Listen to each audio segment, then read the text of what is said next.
여러분, 혹시 기업들의 그 분기별 실적 발표 원문을 끝까지 읽어보신 적 있으신가요? 아마 끝까지 꼼꼼하게 챙겨보시는 분들은 거의 없으실 겁니다. 맞아요. 솔직히 그 끝없이 나열된 숫자들 보면 막 수면제가 따로 없거든요. 그렇죠. 딱딱한 회계 용어들도 한몫하고요. 네, 그래서 보통은 그냥 뉴스 기사 한 줄로 요약된 것만 딱 보고 넘어가기 십상이잖아요. 하지만 만약에요. 그 엄청 건조해 보이는 텍스트 이면에 수십억 달러가 오가는 거대한 비즈니스 제국의 작동 원리랄까 치밀한 전략 같은 게 숨어 있다면 어떨까요? 오, 아주 흥미로운 접근이네요. 네, 오늘의 심층 분석에 오신 것을 환영합니다. 오늘 우리가 탐구할 자료는요, 바로 한 금융기술 기업의 최고 재무 책임자 그 크리스 라포인트가 발표한 2025년 4분기 실적 발표 원문입니다. 반갑습니다, 여러분. 오늘 우리가 마주한 이 자료는 단순히 이 회사가 돈을 얼마나 벌었다, 이걸 자랑하는 숫자의 나열이 아닙니다. 그럼요, 한 기업이 어떻게 2025년 한 해에만 전년 대비 무려 38%나 증가한 36억 달러라는 기록적인 순수익을 냈는지 그 경이로운 성장의 기저에 있는 거대한 엔진을 해부하는 것, 이게 바로 오늘 우리의 미션입니다. 자, 이걸 하나씩 풀어보죠. 겉보기엔 그냥 복잡한 금융회사 이야기 같지만 이 거대한 기계가 어떻게 돌아가는지 그 구조를 이해하는 순간 여러분의 비즈니스 인사이트나 투자적 사고에 엄청난 아하 모멘트가 찾아올 것이라고 확신합니다. 그럼 가장 눈부신 성과부터 좀 짚어볼까요? 좋습니다. 제가 이 자료를 보면서 진짜 가장 놀랐던 건 수익성의 도약이었거든요. 조정 이비타가 마침내 10억 달러의 벽을 돌파했더라고요. 맞습니다. 역사적인 순간이죠. 게다가 9분기 연속 흑자라는 기록도 세웠고요. 이게 진짜 대단한 거잖아요. 네, 수치적으로 조금 더 자세히 보면요. 2025년 조정 이비다는 전년 대비 58% 증가한 11억 달러를 기록했습니다. 와, 58%나요? 순이익 역시 13%의 마진으로 4억 8,100만 달러를 기록했는데요. 이게 전년도의 일회성 항목을 제외하고 보면 무려 2.1배나 뛰어오른 엄청난 성과입니다. 2배 이상 뛴 거네요? 그렇죠. 하지만 우리가 여기서 정말 주목해야 할 점은 그들이 얼마나 많은 돈을 벌었는가 하는 결과가 아닙니다. 그럼 뭐죠? 어떻게 그 돈을 벌었는가, 즉 과정과 구조의 변화에 있습니다. 이 폭발적인 성장의 핵심 동력은 우리가 흔히 아는 전통적인 대출이자가 아니었거든요. 대출이자가 아니라고요. 금융회사인데. 네, 바로 자본 효율적, 영어로는 캐피털 라이트라고 하죠. 대출을 수반하지 않는 수수료 기반의 수익원이었습니다. 자본 효율적 모델이라 이게 정확히 어떤 의미인지 좀 상상해 보게 되는데요. 그러니까 과거처럼 은행이 자기 자본을 금고에 무겁게 쌓아두고 네네. 돈을 빌려준 뒤에 떼일 위험을 온전히 감수하면서 이자를 받는 그런 전통적인 방식에서 완전히 벗어났다는 뜻이죠. 아주 정확합니다. 비유를 좀 해보자면 무거운 화물을 직접 등에 짊어지고 땀 뻘뻘 흘리며 나르는 대신에 아예 고속도로에 톨게이트를 딱 세우고 톨게이트요? 네, 지나가는 수많은 차들에게서 아주 안전하게 통행료를 걷는 가볍고 날렵한 비즈니스 모델로 진화했다는 느낌이 듭니다. 그 비유에서 한 걸음 더 나아가 볼 수도 있습니다. 어떻게 더 나아가죠? 단순한 톨게이트를 넘어서요. 이들은 차를 직접 소유하거나 유지보수할 필요도 없이 도로라는 생태계만 쫙 깔아두고 수익을 창출하는 수준에 이른 겁니다. 도로 자체를 깔아버렸다. 네, 자료의 세부 항목을 보면요. 금융 서비스 및 기술 플랫폼 사업이 전년 대비 61% 증가한 5억 7,900만 달러를 창출했습니다. 61% 증가요? 그리고 모든 부문에 걸친 수수료 기반 수익이 4억 4,300만 달러로 53%나 증가했죠. 자본을 무겁게 묶어두지 않으니까 시장의 거시적 변동성 앞에서도 훨씬 유연하게 대처할 수 있는 구조가 완성된 겁니다. 정말 흥미롭네요. 그럼 그 생태계가 대체 얼마나 효율적으로 돈을 벌어들이고 있는지 더 깊이 들어가 보고 싶어집니다. 네, 금융 서비스 부문 쪽을 살펴보면 성장세가 정말 폭발적입니다. 맞아요. 제가 보니까 특히 고객 한 명 혹은 그 상품 하나당 뽑아내는 수익화 능력이 눈에 띄게 좋아진 것 같더라고요. 그 부분 데이터가 매우 인상적인데요. 금융 서비스 부문의 2025년 총수익은 전년 대비 88% 폭등해서 15억 달러를 넘겼습니다. 88%요? 거의 2배 가까이 뛴 거네요. 그렇죠. 여기서 주목할 지표는 상품당 연간 환산 수익입니다. 작년 4분기에 81달러였던 이 수치가 올해 104달러로 29%나 상승했어요. 와, 고객 한 명에게서 뽑아내는 가치가 확 된 거군요. 네, 그리고 공원 이익, 즉 매출에서 변동비를 뺀 핵심 수익성 지표 역시 2억 3,100만 달러로 2배가 뛰었고요. 마진율도 45%에서 51%로 올랐습니다. 절반 이상이 남는 장사네요. 비이자 수익만 떼어놓고 봐도 이번 분기에 2.6배 성장해서 연간 기준으로 거의 10억 달러 규모에 달합니다. 연간 10억 달러 규모의 비이자 수익이라니 진짜 고품질 수수료의 화수분이 따로 없네요. 맞습니다. 그런데 제가 이 자료를 쭉 읽다 보니까 계속 반복해서 등장하는 핵심 키워드가 하나 있더라고요. 어떤 거죠? 바로 대추억 플랫폼 사업, 영어 약자로 LPB라고 부르는 부분인데요. 아, 네, LPB. 이 부문에서만 분기 수익이 엄청나게 잡혀 있던데 도대체 이 안에서 무슨 일이 벌어지고 있길래 이렇게 돈이 모이는 건가요? 이 회사가 2025년에 이룬 가장 위대한 업적이 바로 그 LPB의 폭발적 성장이라고 할 수 있습니다. 가장 위대한 업적이요? 네, 4분기에만 1억 9,400만 달러의 조정 순수익을 냈고요. 이걸 연간으로 환산하면 7억 7,500만 달러 규모입니다. 작년 동기랑 비교하면 어느 정도인가요? 작년 대비 약 3배 가까이 뛴 수치죠.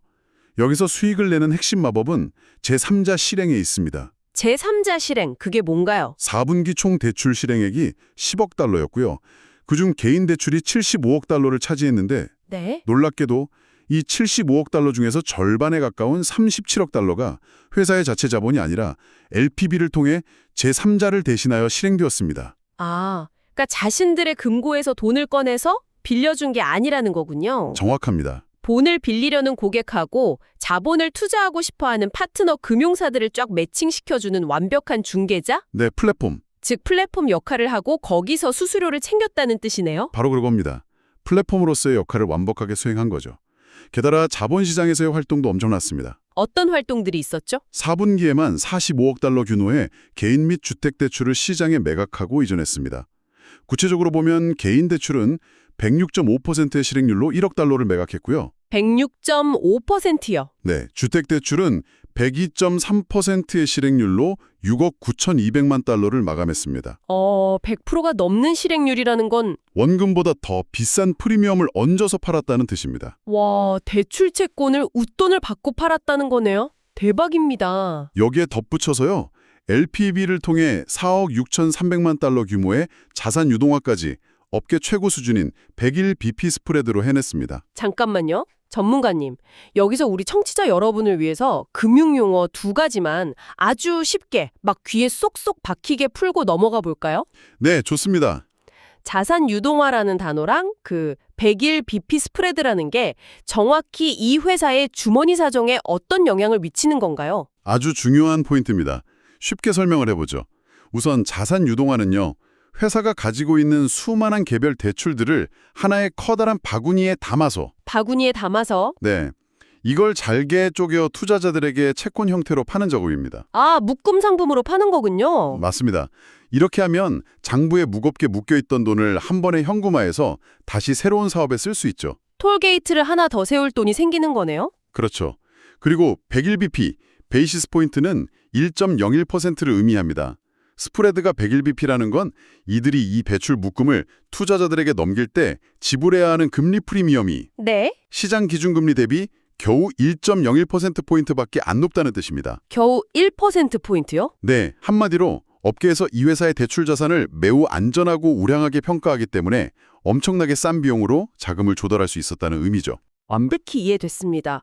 그러니까 신뢰도가 엄청 높으니까 싼 이자로 뭉칫돈을 확 끌어와서 유동성을 확보하고 파트너들에게 지속적으로 투자할 수 있는 마르지 않는 샘물을 제공한 거네요. 맞습니다. 마르지 않는 샘물이죠. 기술 플랫폼 쪽에서도 공원이익 4,800만 달러를 포함해서 연말 대형 고객 전환으로 인한 잔여 수익이 있었고요. 네. 결제 수수료 쪽들 보니까 분기당 약 220억 달러의 지출액을 바탕으로 전년 대비 66%나 성장했더라고요.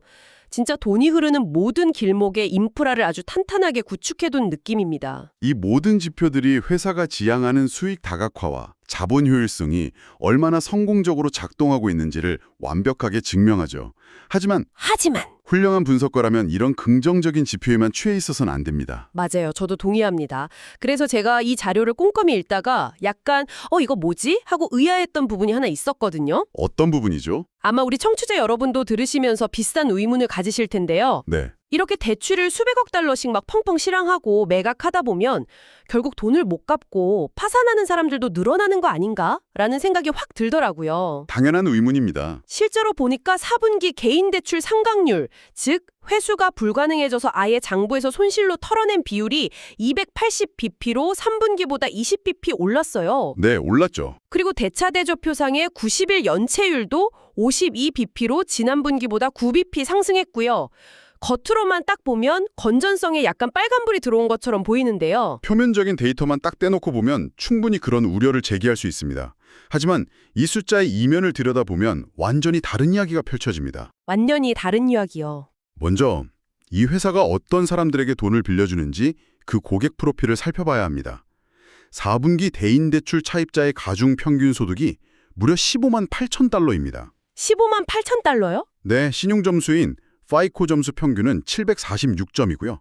학자금 대출 차입자의 경우는 평균 소득 14만 9천 달러에 파이코 점수가 765점입니다. 잠깐. 연봉이 15만 달러면 우리 돈으로 환산했을 때 거의 2억 원에 육박하는 초고소득자들 아닙니까? 맞습니다. 신용점수도 최상위권이고요. 그런데 이렇게 돈도 잘 벌고 신용도 엄청 훌륭한 우량 고객들에게 대출을 해줬는데 왜 상각률이나 연체율 같은 손실 지표가 전분기 대비 올라간 거죠? 이게 직관적으로 이해가 잘 안 되거든요. 이 대목에서 오늘 우리가 다루는 자료 중 가장 흥미로운 금융 개념이 등장합니다. 바로 숙성도, 시즈닝 효과입니다. 시즈닝 효과요? 음식이 숙성되는 것처럼요? 네, 상각률이 상승한 비밀은 고객들의 신용 상태가 갑자기 나빠져서가 절대 아닙니다. 바로 회사의 포트폴리오 믹스 변화가 만들어낸 착시 현상이죠. 착시 현상이요? 앞서 우리가 LPB 비즈니스가 엄청나게 성장해서 대출의 절반 가까이를 제3자를 대신해 실행했다고 분석했었죠. 네. 자체 자본으로 떠안지 않고 플랫폼을 통해서 파트너들에게 넘겼다고 했잖아요. 맞습니다. 그로 인해서 회사의 자체 대차대조표에 새롭게 기록되는 신규 대출의 비중이 확 줄어들게 되었습니다. 자, 한번 상상해 보십시오. 네. 이제 막 대출을 받는 사람들은 당장 한두 달 안에 파산하거나 연체할 확률이 극히 낮습니다. 그렇죠. 이제 막 빌렸으니까요. 따라서 장부에 이런 신규 대출들이 매달 계속 쏟아져 들어오면 전체 평균 연체율은 분모가 엄청나게 커지면서 아주 낮게 유지되는 것처럼 보입니다. 아, 하지만 신규 대출 유입을 확 줄이면 어떻게 될까요?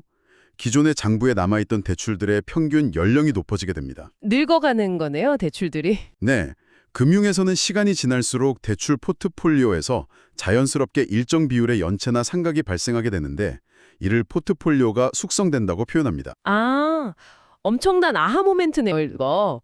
그러니까 분모 역할을 든든하게 해주던 아주 파릇파릇한 신규 대출들이 훅 줄어들다 보니까 맞습니다. 기존 대출들이 나이를 먹어가며 겪는 아주 자연스러운 연체 비율이 통계상으로 그냥 도드라져 보였다는 거군요. 정확합니다.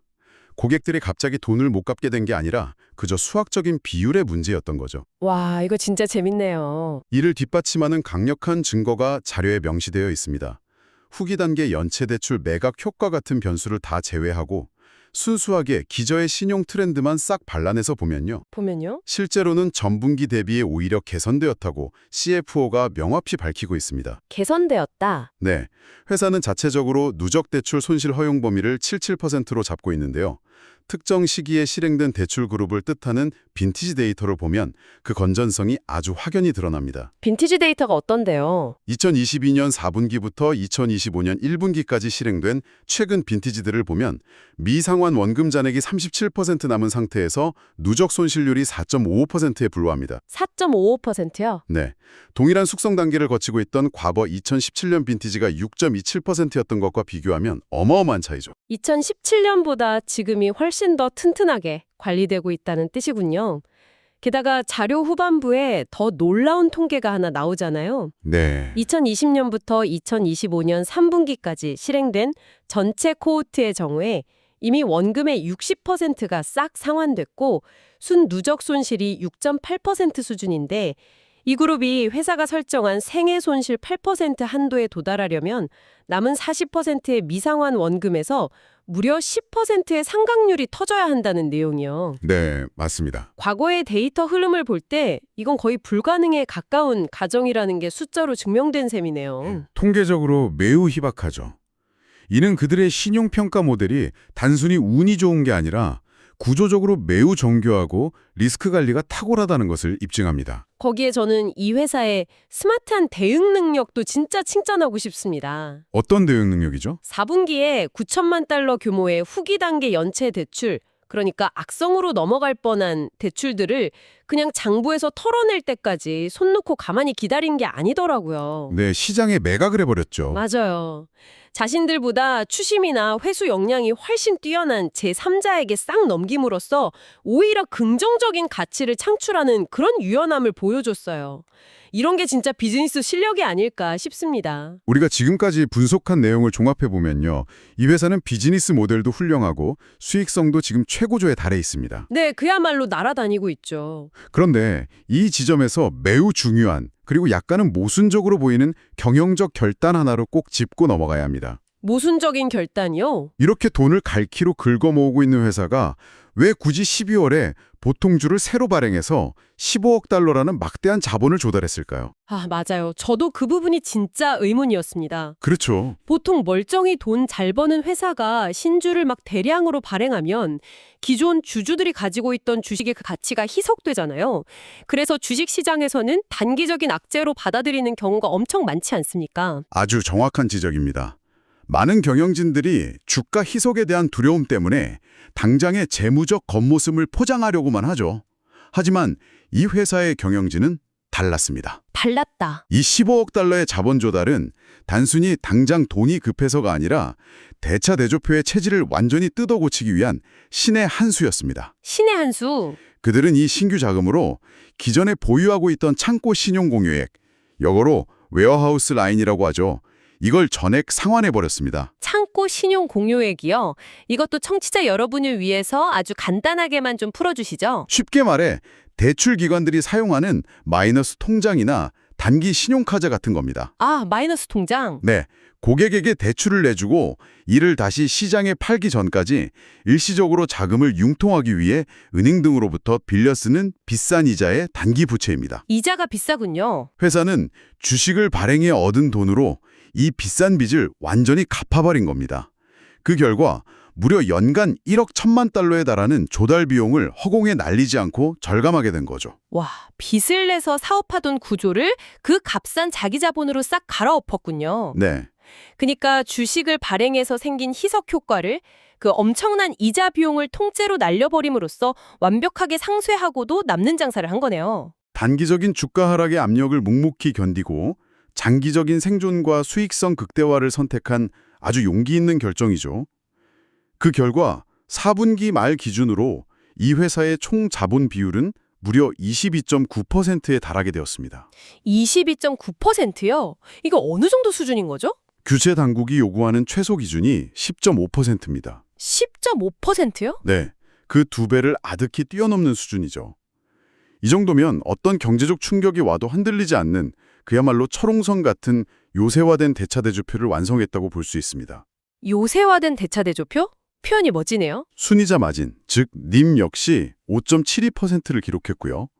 가시적인 미래에 계속해서 5% 이상의 강력한 마진을 유지할 것이라는 자신감도 내비쳤습니다. 자본력 빵빵하지. 쓸데없이 나가는 이자 비용 다 막았지. 마진율까지 높으니 정말 뭐 거칠 것이 없네요. 그럼 이 단단한 기반 위에서 회사가 그리고 있는 2026년 이후의 거대한 청사진은 어떤 모습일까요? 청사진이 아주 인상적입니다. 제가 보니까 경영진이 막 무작정 장밋빛 미래만 그리는 건 또 아니더라고요. 되게 현실적이고 약간은 보수적인 거시경제 가정부터 딱 깔고 시작하던데요? 맞습니다. 경제 전망에 대한 그들의 전제는 매우 실현 가능성이 높습니다. 연준이 올해 2차례 금리를 인하해서 3.0에서 3.25% 수준에 도달하고 네. 실질 GDP 성장률은 2.5%, 실업률은 4.5에서 5% 범위에 머물 것이라는 시장의 일반적인 컨센서스를 바탕으로 가이던스를 구축했습니다. 낙관론에만 기대지 않고 아주 냉정하게 짠 시나리오네요. 네, 그렇습니다. 그렇게 되게 보수적으로 잡은 경제 상황 위에서도 회사가 제시한 2026년 수치들을 보면 그야말로 폭발적입니다. 엄청나죠. 총 회원 수는 전년 대비 최소 30% 증가할 것으로 보고 있고요. 조정 순수익은 약 46억 5,500만 달러로 역시 30% 성장을 예상하고 있습니다. 네. 조정 EBITDA는 마진율 34%에 달하는 16억 달러를 목표로 하고 있고 조정 주당 순이익 EPS는 0.60달러를 제시했어요. 구체적인 수치들을 아주 잘 짚어주셨네요. 제가 여기서 특히 더 흥미로웠던 건 1분기 가이던스의 디테일이었습니다. 어떤 점이죠? 1분기에는 마케팅 비용을 막 집중적으로 쏟아붓고 연초에 발생하는 그 계절적인 급여세 부담이 있음에도 불구하고 EPS를 작년 동기 대비 2배인 0.12달러로 예상하고 있더라고요. 작년의 2배죠. 연초부터 아주 X를 꽉 밟겠다는 강력한 의지가 엿보입니다. 조금 더 시야를 넓혀서 2025년에서 2028년까지의 중장기 가이던스를 살펴보면요.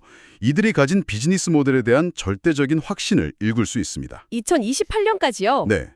경영진은 이 4년간 최소 30%의 순수익 연평균 성장률을 유지하고 주당 순이익 성장률은 무려 38%에서 42%에 달할 것으로 기대하고 있습니다. 와, 40% 안팎의 성장이요? 차별화된 자본 효율적 모델과 아까 말씀드린 그 요새화된 대차대조표가 든든하게 딱 받쳐주지 않는다면 결코 꺼낼 수 없는 당당한 수치입니다. 자, 그럼 이제 이 방대한 실적 발표 자료의 핵심을 한번 정리해 보겠습니다. 네. 여러분, 그래서 이게 대체 우리에게 무슨 의미일까요?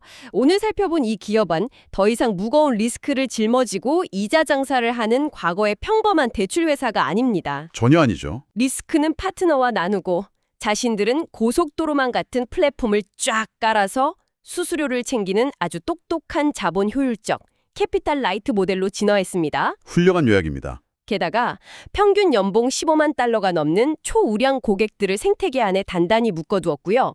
영리한 자본 조달을 통해서 대차대조표를 그 어떤 위기에도 흔들리지 않는 튼튼한 요새로 만들었죠. 네.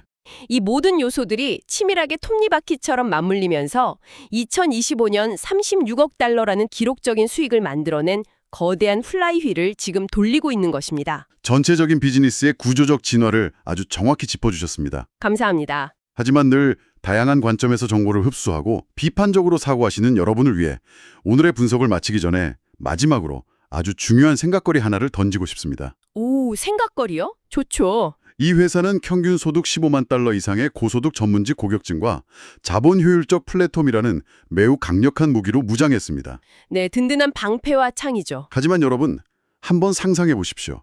만약 회사가 가정한 4.5에서 5%의 실업률이라는 이 거시경제의 방파제가 무너진다면 어떨까요? 방파제가 무너진다. 과거의 경제 위기들과는 달리 이 초고소득 전문직 차입자들의 일자리에 유례없는 타격이 오는 완전히 새로운 형태의 위기, 이른바 화이트칼러 침체가 닥친다면 말입니다. 와, 그들의 그 자랑스러운 자본 효율적 방어막은 지금까지 겪어보지 못한 이 낯선 형태의 태풍 앞에서도 여전히 지금과 같은 기적적인 수익성을 완벽하게 방어해낼 수 있을까요? 와, 정말 등골이 약간 서늘해지면서도 지적 호기심을 엄청 강하게 자극하는 질문이네요. 그렇죠. 재무제표의 숫자와 논리가 아무리 지금 당장 완벽해 보여도 우리가 미처 보지 못하는 사각지대나 새로운 형태의 리스크는 어디에 숨어 있을지 끊임없이 고민해봐야 한다는 뜻이겠죠. 네, 바로 그 점을 말씀드리고 싶었습니다. 여러분도 이 회사가 구축한 이 거대한 시스템이 미래의 불확실성 앞에서 어떻게 작동할지 각자의 비즈니스 시각으로 방금 던져진 이 도발적인 질문에 대한 답을 한 번쯤 꼭 고민해 보시기 바랍니다. 좋은 고민의 시간이 될 겁니다. 오늘 저희가 준비한 자료 탐구는 여기까지입니다. 숫자에 가려져 있던 비즈니스의 이면을 파헤치는 시간이 여러분께 유익한 인사이트가 되었길 바랍니다. 저희는 다음 심층 분석에서 여러분의 두뇌를 탁 깨워줄 새롭고 더 흥미로운 자료와 함께 에너지 넘치게 돌아오겠습니다. 함께해 주셔서 감사합니다.